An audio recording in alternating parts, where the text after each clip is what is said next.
नमस्कार दोस्तों, स्वागत है आपका हमारे यूट्यूब चैनल पर जिसका नाम है अनस्लेव्ड। मैं सागर गिरोटी आज आपके साथ हमारे पड़ोसी देश श्रीलंका के इकोनॉमिक क्राइसिस के बारे में बात करने जा रहा हूँ। मिल्क पाउडर 4,000 रुपए केजी, शुगर 300 रुपए केजी, राइस 350 रुपए केजी, एग 30 से 35 रुपए, चिकन 1,000 रुपए केजी, पेट्रोल के लिए लंबी लंबी कतारें। ये सिचुएशन श्रीलंका में पैदा कैसे हुई, इसको समझने के लिए हमें गवर्नमेंट की कुछ पॉलिसीज को समझना होगा जिसने पूरे श्रीलंका के अंदर इतना बड़ा क्राइसिस पैदा कर दिया। पोस्ट इंडिपेंडेंस से ही श्रीलंका रबर, टी, कोकोनट का उत्पादन कर उसे एक्सपोर्ट करता आ रहा है।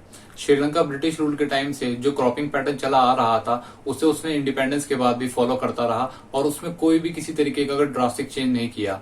हालांकि पोस्ट इंडिपेंडेंस के बाद से श्रीलंका का टूरिज्म सेक्टर काफी बड़ा, जो कि पूरे श्रीलंका के लिए मेजर सोर्स ऑफ इनकम है।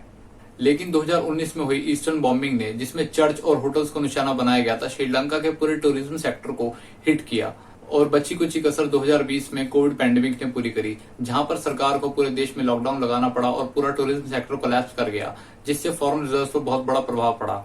श्रीलंका अपनी जरूरत की लगभग सभी चीजों को बाहर से इंपोर्ट करता आया है, जिसकी पेमेंट के लिए उसे फॉरेन रिजर्व की आवश्यकता होती है, जो कि हाल ही की रिपोर्ट के मुताबिक $2.3 बिलियन रह गई है, जिसके चलते कंट्री में एग्जाम को कैंसिल करना पड़ा क्योंकि उनके पास पेपर नहीं थे एग्जाम कराने के लिए, क्योंकि वो भी बाहर से इंपोर्ट किए जाते थे।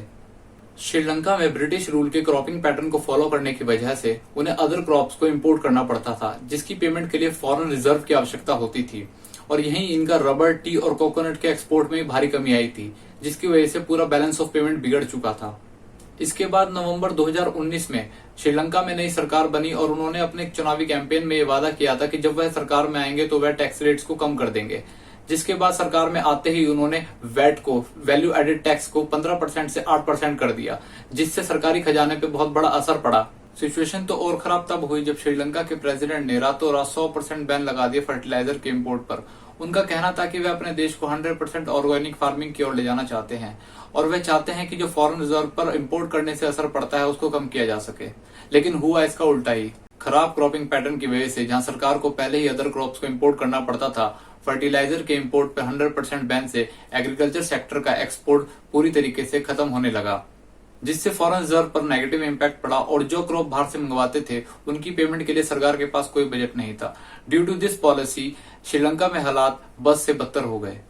अभी के हालात श्रीलंका में बहुत खराब हैं, जिसके चलते श्रीलंका के प्रेसिडेंट ने स्टेट ऑफ इमरजेंसी घोषित कर दी है।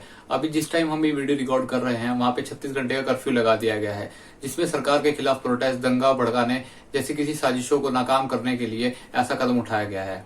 पेट्रोल डीजल को सेना की निगरानी में बेचा जा रहा है, बड़े बड़े पावर कट लग रहे हैं, लंबी लंबी लाइनों में लोग जरूरत की चीजों के लिए भटक रहे हैं।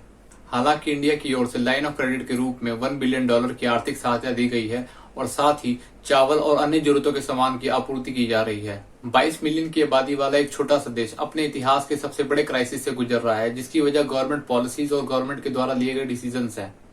कई एक्सपर्ट्स का कहना है कि सिचुएशन को देखकर नहीं लगता कि श्रीलंका जल्दी ही इस क्राइसिस से बाहर निकल पाएगा। अभी उसका भविष्य खतरे में है।